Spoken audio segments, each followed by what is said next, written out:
Bonjour à toi et bienvenue dans un nouvel épisode de mon podcast. Aujourd'hui, j'avais envie de te parler, de partager avec toi, de te poser quelques questions sur le regard que tu te portes. Je suis Sonia, coach de vie. J'accompagne les femmes à renforcer leur place dans ce monde, dans leur vie personnelle autant que professionnelle. En gros, j'accompagne les femmes à se sentir complètement légitimes, à briller, à oser s'expanser dans leur activité et dans leur vie. Alors, pour quelles raisons j'ai envie de te poser des questions sur le regard que tu portes sur toi ? Eh bien, parce que c'est vraiment en lien avec, c'est un pilier pour moi de cette fameuse légitimité. Ai-je ma place dans cette société ? Ai-je ma place dans mon job, dans mon activité ? Parce qu'on peut très facilement tomber dans la comparaison. Ma collègue fait ça mieux que moi, fait telle présentation, elle parle de manière plus fluide.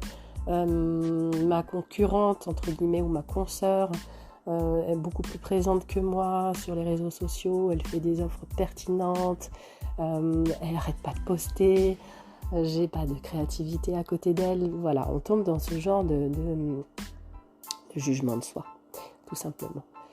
Où est-ce que tu en es, toi, du coup, par rapport à ton regard sur toi ? Comment est-ce que tu te perçois, puisqu'il s'agit, encore une fois, toujours de perception ?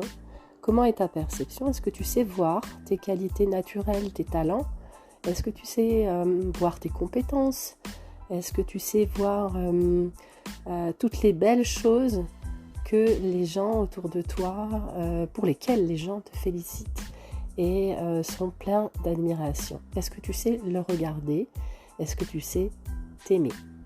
Ça touche vraiment à l'amour de soi. Alors l'idéal, c'est d'aller vers l'amour inconditionnel de soi, mais déjà avoir un regard neutre sur soi, bienveillant.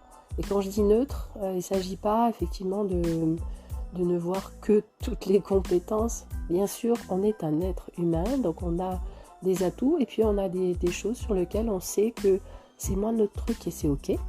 Et après, c'est ce choix de dire, tiens, ce truc où je suis moins à l'aise, j'en ai besoin de le développer et je vais chercher les ressources pour m'y aider. Mais déjà, d'être bien consciente que tu n'es pas l'autre, mais tu es complémentaire de l'autre. On a besoin les uns des autres. Donc, comment toi, tu te chouchoutes ? Comment tu es ta meilleure amie au quotidien ? Comment tu te parles ? Rappelle-toi le poids des mots. Comment tu es influencé aussi par les remarques qu'on te fait de l'extérieur.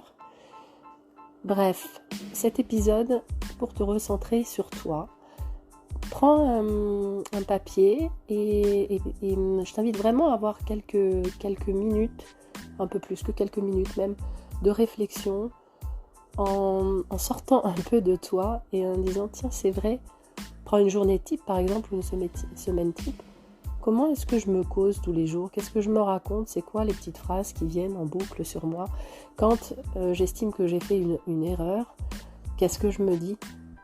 Est-ce que je parle ? Est-ce que je me parle bien ? Est-ce que je parlerai comme ça aux autres s'ils avaient fait cette erreur ? Voilà, toutes ces questions-là, c'est une sorte de bilan, on va dire. Sans jugement, de poser là la façon dont vraiment tu te regardes, dont tu te perçois. Et ça pourra te donner vraiment un point de départ de « Ok, j'en suis là. Et moi, ce que j'aimerais, c'est aller peut-être ailleurs. » On en revient à la vision. Et qu'est-ce qui me manque pour ça ? De quoi j'ai besoin ? Ça peut déjà commencer par, une fois que tu as observé la manière dont tu te parles, petit à petit de réajuster. Ah, tiens, là, j'ai pas été très bienveillante avec moi. Comment je peux faire autrement ? Voilà, écoute. Je te laisse prendre ce temps pour toi et j'aurai l'occasion d'y revenir parce que, encore une fois, c'est vraiment la base pour moi. Comme les fondations d'une maison, tes fondations à toi, c'est l'amour que tu te portes, c'est cette mère nourricière que tu vas être vis-à-vis de toi-même, cette faculté à te soutenir, à t'épauler face à tous les challenges que tu as au quotidien, dans ton job, dans ta vie de maman, dans ta vie de femme, dans ta vie d'amie, tout. Donc vraiment ce temps-là de mettre sur un curseur, tiens, sur une échelle de 0 à 10, 10 étant le plus fort, combien j'estime que je m'aime. Je te laisse avec cette question et je te dis à mercredi prochain.